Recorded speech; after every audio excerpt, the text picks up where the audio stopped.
Hello everyone. Today in this video we are going to continue our previous topic, the cone, and this is lecture 5. Okay, so in this video we will discuss one question related to the same topic, the cone. Okay, so here question is A is a point on OX, यानी x axis पे हमने एक point consider करना है A. Suppose यहाँ पे हमने point ले लिया A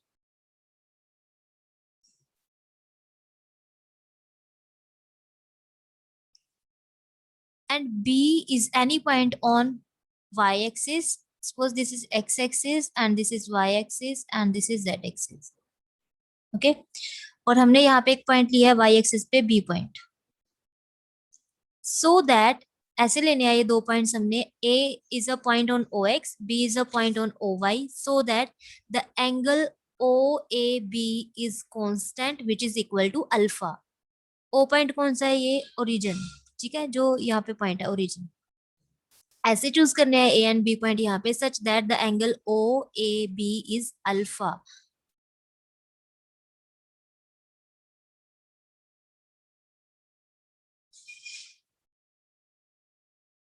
तो हमें यहाँ पे ये एंगल कितना दिया हुआ है? ओ A B is equal to alpha. ठीक है, आगे क्या बोला है? On A B as a diameter a circle is described. तो कहता है यहाँ पे ए बी को एज अ डायमीटर चूज करके एक सर्कल ड्रॉ करना है, यानी एक ऐसा सर्कल जिसका डायमीटर क्या होगा? ए बी होगा. डायमीटर क्या होगा? A B. On AB as a diameter, a circle is described whose plane is parallel to OZ. एक ऐसा सर्कल यहाँ पे बन रहा है जिसका प्लेन जो होगा वो OZ एक्सिस के पैरेलल होगा. अब आपके माइंड में सर्कल एंड प्लेन को देखते ही आपके माइंड में आ जाना चाहिए कि यहाँ पे पहले एक स्फीयर होगा, यहाँ पे एक स्फीयर पड़ा होगा, और जब हम वो स्फीयर को एक प्लेन से कट कर रहे हैं, कौन सा प्लेन? OZ plane. जैसे ही हम वो स्फीयर को ओजेड प्लेन से कट कर रहे हैं तो हमारे पास एक सर्कल बन रहा है जिसका डायमीटर क्या होगा? ए बी होगा. ठीक है, तो वो सर्कल की बात यहाँ पे हो रही है. कैसा सर्कल है? On A B as a diameter a circle is described. एक सर्कल बन रहा है ए बी डायमीटर का, whose plane is parallel to OZ, जिसका प्लेन ओजेड एक्सिस के पैरेलल है. तो यानी यहाँ पे एक स्फीयर होना चाहिए पहले जिसका डायमीटर हमारे पास क्या होगा? ए बी होगा. एक स्फीयर जिसका डायमीटर क्या होगा? A B. तो हमने वो स्फीयर को एक प्लेन से कट कर दिया जो ओजेड एक्सिस के पैरेलल है. तो हमारे पास एक सर्कल बन रहा है जिसका रेडियस कितना होगा? ए बी होगा, क्योंकि जब भी हम एक स्फीयर को एक प्लेन से कट करते हैं तो बनता तो सर्कल है. अगर हम स्फीयर भी वैसा ही ले लें जिसका डायमीटर जो होगा वो ए बी होगा, और प्लेन भी ऐसा ही चूज कर लें जो ए बी पॉइंट से पास कर रहा हो, और ऐसा प्लेन वो स्फीयर को कट करेगा, तो ऑब्वियस है हमें यहाँ पे एक सर्कल दिखाई देगा जिसका डायमीटर ए बी ही रहेगा. ये देखिए,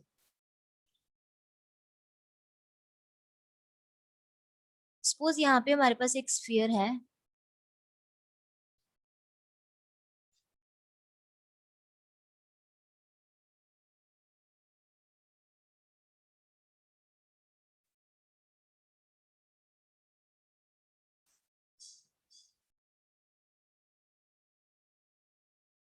स्फीयर हमने ऐसे चूज करना है कि ये ए बी पॉइंट से पास भी कर रहा हो, और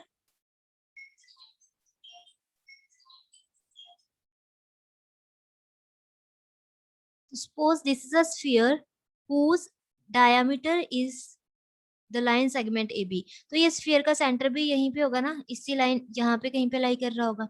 अगर ये डायमीटर है स्फीयर के लिए तो सेंटर स्फीयर का यहीं पे कहीं पे होना चाहिए. ठीक है, अब हम क्या कर रहे हैं? ये स्फीयर, यही स्फीयर को हम एक प्लेन से कट करने वाले हैं जो जेड एक्सिस के पैरेलल है, जेड एक्सिस के पैरेलल है, एंड ए बी पॉइंट से पास कर रहा हो. एक ऐसे प्लेन से हमें ये स्फीयर को कट करना है. ये देखिए,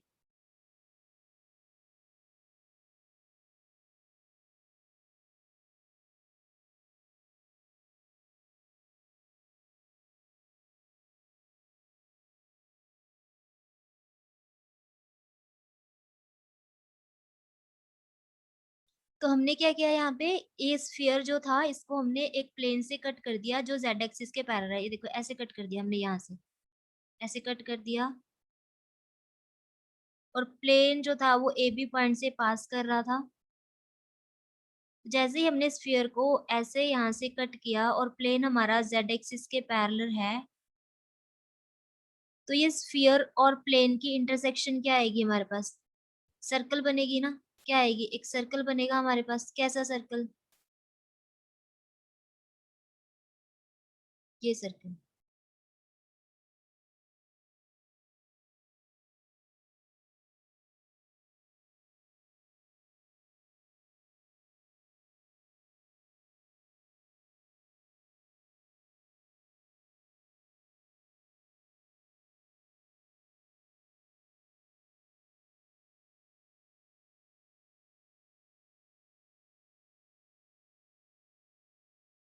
ऐसा सर्कल हमारे पास यहाँ पे मिलेगा, है ना। अब ये सर्कल कैसा है, this is a circle whose diameter is A B, whose diameter is A B. तो यही सर्कल की बात यहाँ पे की गई है। आई होप आपको ये डायग्राम अच्छे से क्लियर हो गया होगा। हमने क्या किया था, ए पॉइंट लिया था कहाँ पे, एक्स एक्सिस पे, एंड बी पॉइंट कहाँ पे चूज किया था, वाई एक्सिस पे। ऐसे चूज करना था कि एंगल ओ ए बी जो है वो अल्फा है। उसके बाद on A B as a diameter a circle is described. वो कहता है ए बी पे, ए बी को एज अ डायमीटर देके यहाँ पे हमें एक सर्कल डिस्क्राइब किया है। हमने ए बी को एज अ डायमीटर चूज करके एक सर्कल यहाँ पे बन रहा है। ठीक है, एक ऐसा circle whose plane is parallel to OZ, जिसका प्लेन जेड एक्सिस के पैरेलल है। तो हमने देखा, तो यहाँ पे एक स्फीयर था पहले जिसका डायमीटर क्या था, ए बी था, और वो स्फीयर को जब हमने एक प्लेन से कट किया which is parallel to Z axis and which passes through the point A and B, तो हमारे पास यहाँ पे एक सर्कल बन रहा है जो जिसका डायमीटर भी ए बी ही है। ठीक है, then proof that as A B varies the circles generates the cone this. हमें प्रूव करना है जैसे जैसे ये ए बी वेरी करेगा वैसे वैसे हमें यहाँ पे सर्कल मिलेगा। ठीक है, तो वो सर्कल्स मिलके कौन जनरेट कर रहे हैं, जिसका इक्वेशन क्या दिया हुआ है, हमें ये दिया हुआ है, ये हमें प्रूव करना है, जिसका इक्वेशन ये होगा। ठीक है, अब ये डायग्राम को देखो ऐसे समझते हैं, कैसे ये सर्कल्स जो हैं वो कौन जनरेट कर रहे होंगे। सपोज ये हमारा एक्स एक्सिस है, ये वाई एक्सिस है, ये जेड एक्सिस है। ठीक है, यहाँ पे पहले एक स्फीयर था, इस पे हमने यहाँ पे ए पॉइंट लिया हुआ है, यहाँ पे बी पॉइंट लिया हुआ है। सपोज यहाँ पे एक स्फीयर था, वो स्फीयर को हमने एक प्लेन से कट किया जो जेड एक्सिस के पैरेलल था। तो हमें यहाँ पे एक सर्कल मिल रहा है जिसका डायमीटर कितना होगा, ए बी होगा। सपोज यहाँ पे ये ऐसे सर्कल मिल रहा है। अब जैसे ही ए बी वेरी कर रहा है, as A B varies then this circles generates the cone this, ये हमें प्रूव करना है। सपोज ए बी पॉइंट हमने यहाँ पे लिया, अगर ए यहाँ पे होता, बी यहाँ पे होता, ठीक है, तो सर्कल यहाँ पे बन रहा होता ए बी को एज अ डायमीटर चूज करके। ठीक है, और सपोज ए पॉइंट यहाँ पे है, बी पॉइंट यहाँ पे है, तो सर्कल यहाँ पे बन रहा था ऐसे। तो ये सर्कल्स मिलके कौन नहीं जनरेट कर रहे हैं हमारे पास, ये देखो ऐसे नहीं बन रहा है ये डायग्राम।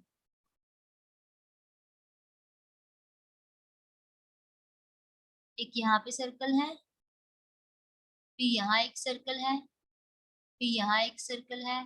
जैसे जैसे ए बी वेरी कर रहे हैं ना, सर्कल्स स्मॉल होते जाएंगे और ऐसे। तो ये कौन नहीं बन रहा है यहाँ पे, ये देखो ये ऐसे कौन नहीं जनरेट हो रहा, ये कौन की शेप नहीं है। ठीक है, तो जैसे जैसे ये भी वेरी करेगा यहाँ पे एक कोन जनरेट होगा, ये सर्कल्स मिलके एक कोन जनरेट करके देंगे हमें, और वो कोन का इक्वेशन ये होगा। तो अगर आप ये डायग्राम को ध्यान से देखो, ये जो सर्कल्स मिल रहे हैं, है ना, और ये जो सर्कल्स कंबाइन होके जो कोन जनरेट कर रहे हैं, वो कोन का वर्टेक्स क्या है, ओरिजिन होगा ना, यहाँ पे जाके बनेगा। ये कोन का वर्टेक्स क्या होगा, ओरिजिन होगा। और मैंने आपको बताया था, हमने पहले लास्ट जो वीडियोस में क्वेश्चंस डिस्कस किए हैं वहां पे हमने डिस्कस किया था, the equation of the cone whose vertex is origin is a homogeneous equation. ठीक है, तो यानी वो कोन का इक्वेशन एक होमोजेनियस इक्वेशन होगा। ये जो कोन का इक्वेशन हम निकालेंगे वो होमोजेनियस इक्वेशन होगा।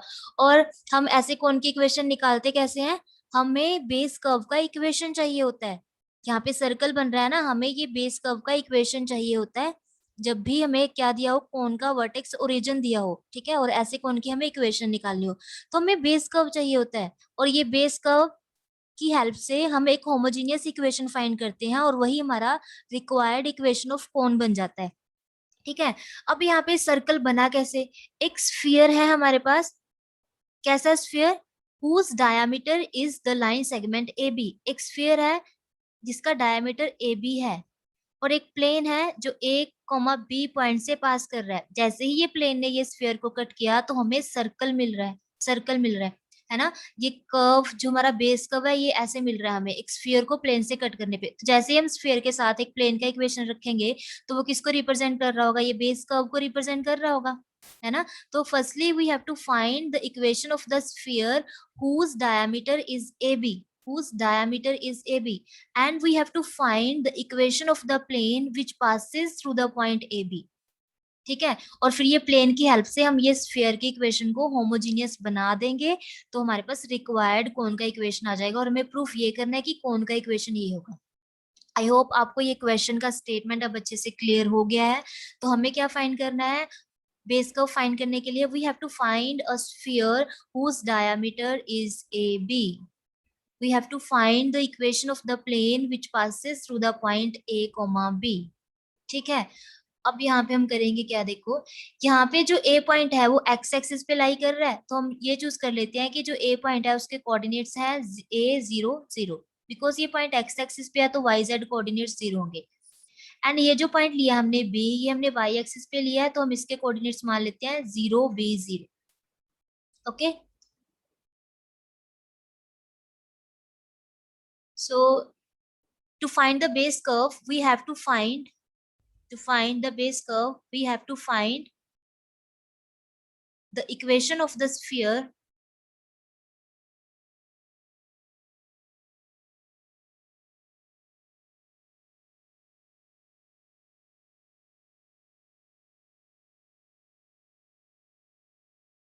whose diameter is AB। तो हमें ये पता है कि अगर हमें डायमीटर के एंड पॉइंट्स गिवन हो, सपोज ये हमारा स्फीयर है और ये डायमीटर है, और डायमीटर के एंड पॉइंट्स अगर हमें गिवन होते हैं तो स्फीयर का इक्वेशन हम कैसे निकालते हैं, ए पॉइंट हमें क्या दिया हुआ है A0 0 है ना, और बी पॉइंट हमें क्या दिया हुआ है 0 B 0 है। So these are end points of diameter. इसको हम ऐसे देखेंगे, ये x1 है, ये y1 है, ये z1 है, x2 y2 z2। तो अगर डायमीटर के एंड पॉइंट्स हमें गिवन हो तो स्फीयर का इक्वेशन हम कैसे निकालते हैं, so equation of sphere B,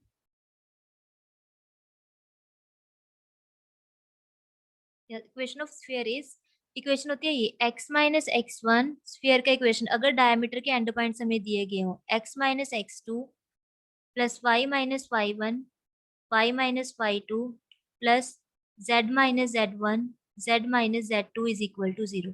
अब यहाँ पे ये x1 y1 z1 x2 y2 z2 की वैल्यूज पुट कर दें। x माइनस x1 कितना है a, x माइनस x2 कितना है, ये x1 है, ये x2 है, x2 is 0।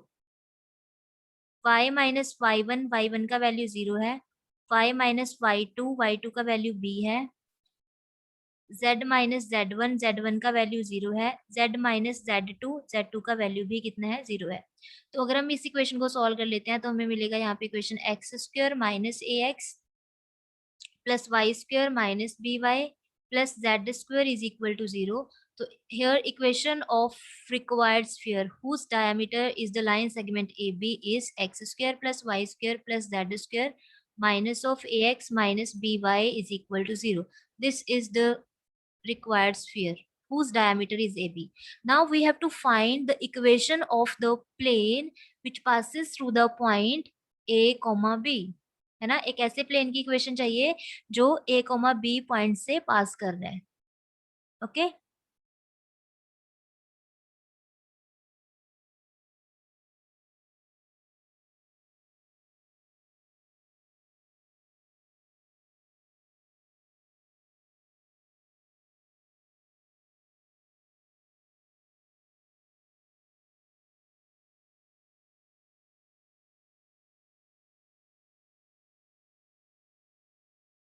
So one point form of a plane क्या होती है, हमें चाहिए एक ऐसा प्लेन जो ए एंड बी पॉइंट से पास कर रहा हो। ए यहाँ पे क्या है A0 0 है और बी पॉइंट कैसा है 0 B 0 है। So any plane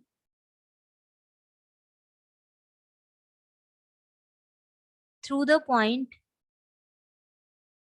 A is of the form, कैसा दिखता है एक प्लेन जिसका जो जो एक एक पॉइंट से पास कर रहा हो, एक सिंगल पॉइंट से, one point form of a plane. तो प्लेन की इक्वेशन होती है ऐसी, l into x minus x one. X one क्या है हमारे पास, ये एक्स वन है, ये वाई वन है, जेड वन है, ठीक है। Plus m into y minus y one plus n into z minus z one. This is a plane which passes through the point x one Y one Z one, ठीक है। तो ये कैसा plane है जो ए पॉइंट से pass कर रहा है। Suppose this is equation number one. हमने इक्वेशंस यूज की हैं, अभी तक तो नहीं किया, ठीक है। So this is equation number one. सो हमें एक कैसा प्लेन चाहिए जो ए एंड बी दोनों से पास कर रहा हो, तो हम मान लेते हैं this is a required plane जो ए एंड बी दोनों पॉइंट से पास कर रहा है। इफ इट पासिस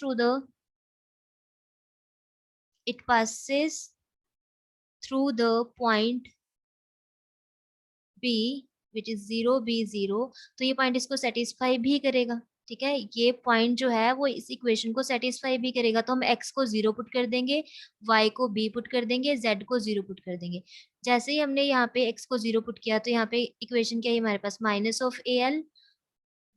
y को हमने b पुट करना है, यहाँ पे ये आएगा, और z को जीरो पुट करना है, तो ये रिलेशन बना हमारे पास यहाँ पे। तो यहाँ कितना आ गया हमारा, a l is equal to b m. ये रिलेशन हमारे पास यहाँ पे बन रहा है, ठीक है।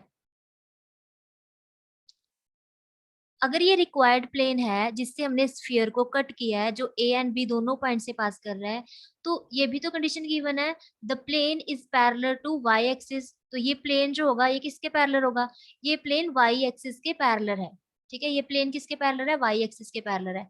तो यहाँ से हम ये कह सकते हैं, since the required plane, sorry z axis के पैरेलल है, वाई एक्सिस के नहीं, जेड एक्सिस के पैरेलल है। Since the required plane is parallel to z axis, so therefore normal to the plane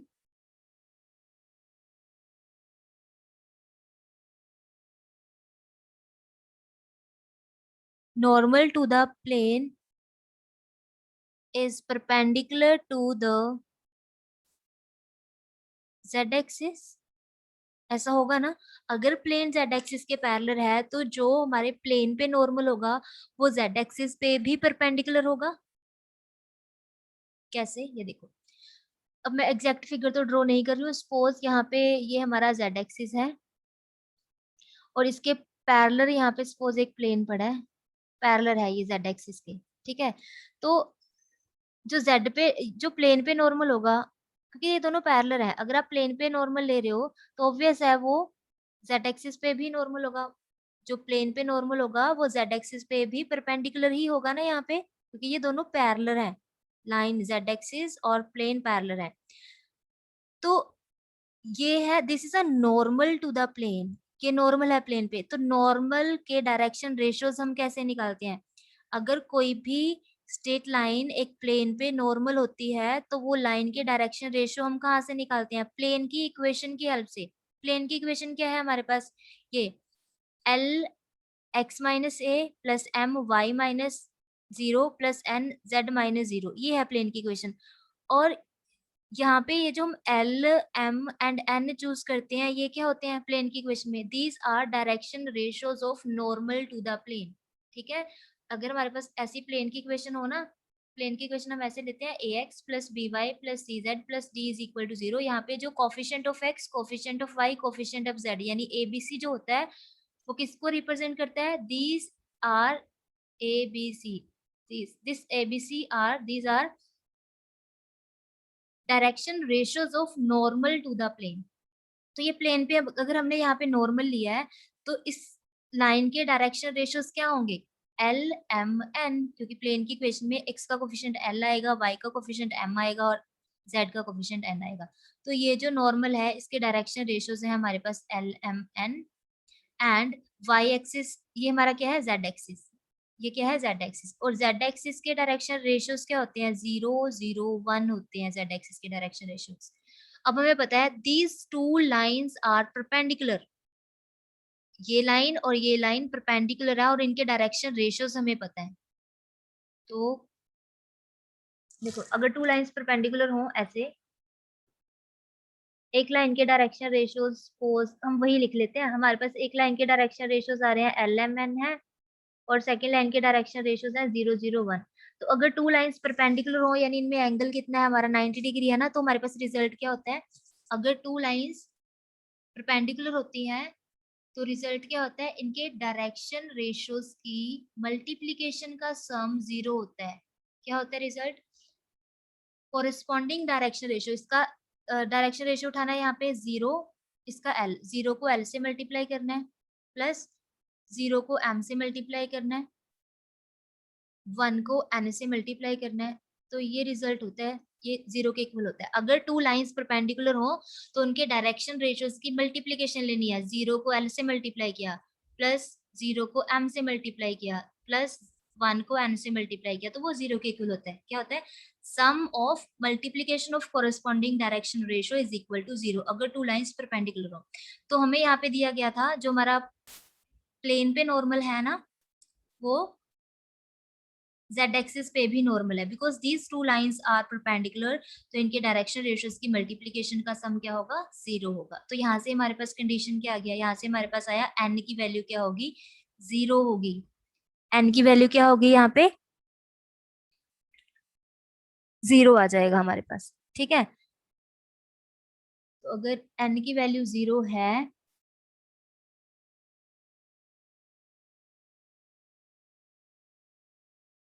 तो, अगर n की वैल्यू 0 है तो हमारे पास प्लेन की इक्वेशन क्या बन गई, ये था ना हमारा रिक्वायर्ड प्लेन जो a एंड b पॉइंट से पास कर रहा था। अब इसमें n की वैल्यू तो 0 आ चुकी है, तो हम n को यहाँ पे 0 पुट कर दें। Therefore equation of plane is, therefore equation of plane is, क्या थी प्लेन की इक्वेशन, यहाँ पे था l x minus a plus यहाँ पे था m y माइनस 0, और n तो वैसे ही 0 आ गया, ये 0 हो जाएगी टर्म, तो यहाँ पे बचा क्या, n y minus 0 is equal to 0। So plane की इक्वेशन हमारे पास आ रही है l x minus a plus m y is equal to 0, right. और हमने एल एंड एम में रिलेशन भी निकाला था, हमारे पास ए एल किसके इक्वल आ रहा था, बी एम के ना, so we have a l is equal to b m. तो बी की वैल्यू हम ये निकाल सकते हैं, ए एल अपॉन एम होगी, सॉरी यहाँ से m की वैल्यू निकाल सकते हैं हम, m की वैल्यू कितनी होगी, ए एल अपॉन बी, ये यहाँ से m की वैल्यू निकाल ली, वो कितनी होगी, ए एल अपॉन बी, वो यहाँ पे पुट कर दे तो ये कितना आ जाएगा, l x minus a plus यहाँ पे m की वैल्यू पुट कर दी, a l upon b into y is equal to 0, और l हमने यहाँ से कॉमन निकाल दिया, तो बचा क्या, x minus a plus a y upon b is equal to 0। अब ये इक्वेशन को थ्रू आउट ए से डिवाइड कर दे तो यहाँ पे आएगा x अपॉन ए, यहाँ पे 1 आएगा, और यहाँ पे कितना आ जाएगा, y upon b is equal to 0। तो ये हम प्लेन की इक्वेशन सॉल्व कर रहे हैं, तो ये इक्वेशन ये नहीं बन गई, x upon a plus y upon b is equal to 1, ये बन गई हमारे पास प्लेन की equation. So this is a required plane जो स्फीयर को कट कर रहा है, और ये प्लेन खुद ए एंड बी पॉइंट से पास भी कर रहा है। हमें एक ऐसा प्लेन चाहिए था जो ए बी पॉइंट से पास कर रहा हो, तो वो प्लेन की इक्वेशन हमने निकाल ली है। सो therefore equation of, therefore equation of base circle is, base circle is, कैसा सर्कल, बेस सर्कल हमें कैसा दिया था, जिसके लिए ए बी डायमीटर होगा। तो equation of base circle is, कैसे बना सर्कल, पहले स्फीयर था हमारे पास, एक स्फीयर कैसा, x square plus y square plus z square minus of a x minus of b y is equal to 0। इसको जब हमने ये प्लेन से कट किया, x upon a plus y upon b is equal to 1, this is a plane which passes through the point A and B, है ना। जब हमने ये स्फीयर को इस प्लेन से कट किया तब हमारे पास वो सर्कल बन रहा है जो कोन को जनरेट कर रहा है, जिसका हमें इक्वेशन फाइंड करना है। अब हमारा क्वेश्चन काफी इजी हो चुका है, ठीक है। अब हमें ये भी पता है कि जो हमारा कोन बन रहा था उसका वर्टेक्स क्या था, ओरिजिन था ना। सो बिकॉज कोन का वर्टेक्स ओरिजिन है तो हमें एक होमोजीनियस इक्वेशन निकालनी है। सो हमें पता है ये होमोजीनियस इक्वेशन नहीं है ना, ये जो कर्व का इक्वेशन है, यहाँ पे 2 डिग्री है, 2 डिग्री, यहाँ पे भी 2 डिग्री है, यहाँ पे 1 है तो x इंटू 1 लिख लेंगे, यहाँ पे y की डिग्री 1 है तो इंटू 1 लिख लेंगे, ठीक है, is equal to 0। Now we will make this equation homogeneous by using this equation. Plane की इक्वेशन से हम जो हमारा सरफेस होता है उसकी इक्वेशन को होमोजीनियस बनाते हैं, ठीक है। तो 1 की वैल्यू कितनी है, x upon a plus y upon b, वो पुट कर देते हैं यहाँ पे। 1 को हमने पुट करना है x upon a y upon b, यहाँ पे भी हमने 1 को पुट करना है x upon a y upon b is equal to 0। तो सॉल्व करके हमारा आंसर क्या आएगा, ये आ जाएगा x square minus of a y upon b minus of b x y upon a minus of y square is equal to 0। X square से x square cancel out हुआ, वाई स्क्वायर से y square cancel out हुआ, तो हमारा answer क्या बचा यहाँ पे, z square minus of x y, और यहाँ पे कितना रहा है, a upon b plus b upon a is equal to 0। And this is a homogeneous equation. आप देखो ये होमोजीनियस इक्वेशन है ना, 2 डिग्री है यहाँ पे भी वेरिएबल्स की डिग्री चेक करो, 2 डिग्री है। So this is a equation in which degree of every term is same. So this is a homogeneous equation and it represent a cone whose vertex is origin। लेकिन हमें कौन की equation proof क्या करनी थी, हमें कौन की इक्वेशन प्रूफ करनी थी, ये 2xy minus z square sine 2 alpha is equal to 0, ये आना चाहिए आंसर।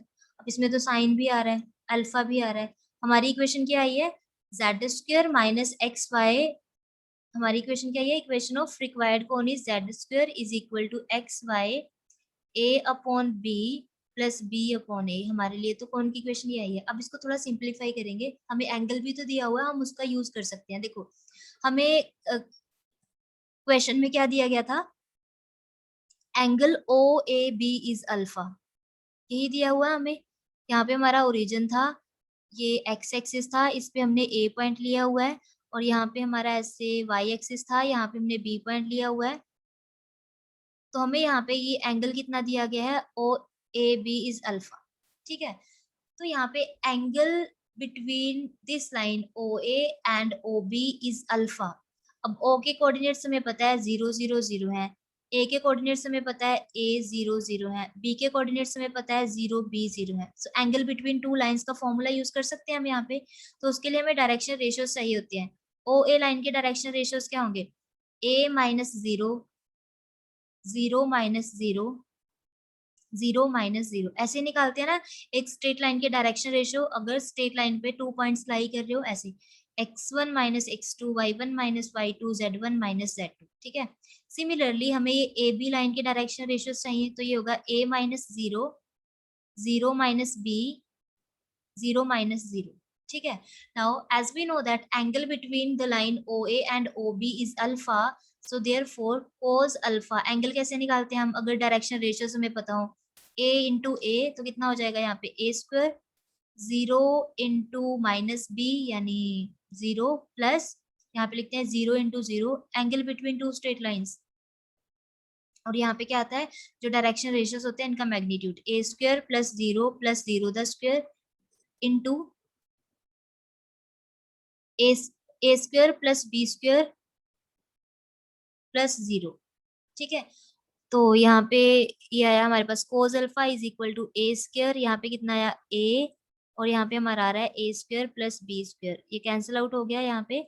तो इसको क्रॉस मल्टीप्लाई कर दे तो क्या आएगा, a square plus b square is equal to a cos alpha, sorry sorry, जैसे ही हमने क्रॉस मल्टीप्लाई किया इसको इससे, तो यहाँ पे कोस अल्फा आएगा, और यहाँ पे हमारे पास क्या पड़ा है a। अब इसको ये लिख सकते हैं a square plus b square is equal to a upon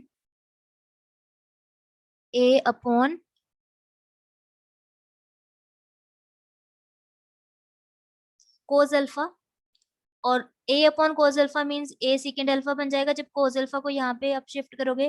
now by squaring both sides a square plus b square is equal to a square second square alpha, और सेकेंड स्क्वायर अल्फा को हम लिख सकते हैं 1 plus tan square alpha, और इसको अगर हम सॉल्व कर लें, ए स्क्वायर से ए स्क्वायर कैंसिल आउट हुआ, तो यहाँ से हमारे पास tan स्क्वायर अल्फा की वैल्यू कितनी आ चुकी है, बी स्क्वायर अपॉन ए स्क्वायर। तो हम यहाँ से लिख सकते हैं कि जो हमारा tan अल्फा होगा वो b अपॉन ए के इक्वल होगा, ठीक है। tan अल्फा की वैल्यू कितनी आ रही है, b अपॉन ए। तो हमारे पास ये कौन की इक्वेशन ये आ रही थी ना, so therefore equation of required cone is, cone की इक्वेशन क्या आ रही थी हमारे पास, z square is equal to x y into a upon b plus b upon a. And हमने ए अपॉन बी की वैल्यू निकाल ली है, बी अपॉन ए की, सॉरी, वो tan अल्फा आ रही है। तो बी अपॉन ए को अगर हम यहाँ पे tan अल्फा पुट कर दें, बी अपॉन ए अगर tan अल्फा है तो ए अपॉन बी क्या होगा, tan का उल्ट रेसिप्रोकल क्या होता है, कोट अल्फा ना। तो यहाँ पे कितना आएगा, जेड स्क्वायर एक्स वाई,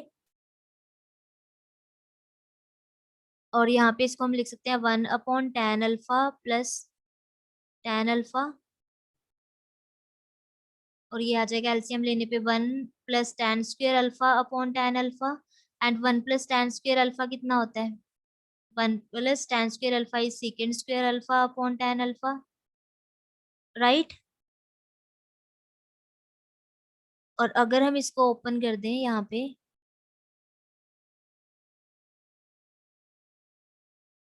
ये क्या है, 1 upon cos square alpha, second square को लिख सकते हैं 1 अपॉन कोस स्क्वायर, और tan को हम लिख सकते हैं यहाँ पे cos alpha upon sine alpha, right. अब ये एक कोस से एक कोस कैंसिल आउट हो जाएगा, तो जेड स्क्वायर हमारा कितना आ गया, x y 1 upon sine alpha into cos alpha. अगर हम यहाँ पे 2 से मल्टीप्लाई कर दे और 2 से डिवाइड कर दे, तो यहाँ पे ये कितना आ जाएगा, 2xy, ये 2xy upon 2 sine theta cos theta क्या होता है, साइन 2 थीटा, तो यहाँ पे साइन 2 अल्फा आ जाएगा, साइन 2 अल्फा आएगा यहाँ पे। तो ये साइन 2 अल्फा को हम यहाँ पे मल्टीप्लाई कर दें अगर, तो देखो ये आ रहा है हमारे पास, z square is equal to 2xy upon sine square alpha, cross multiply करने पे हमारे पास आएगा z square, this is sine 2 alpha, cross multiply करोगे तो यहाँ पे आएगा z square sine 2 alpha is equal to 2xy। तो हमने यही नहीं प्रूव करना था, कौन की इक्वेशन क्या होगी, 2xy minus z square sine 2 alpha. तो ये देखो आने क्या हमारे पास आंसर, ये 2xy minus of Z square sine square 2 alpha. So this is required equation of cone. I hope ये क्वेश्चन अब आपको अच्छे से क्लियर हो गया होगा। आज के लिए इतना ही, नेक्स्ट वीडियो में हम नेक्स्ट क्वेश्चन डिस्कस करेंगे। So thank you for watching.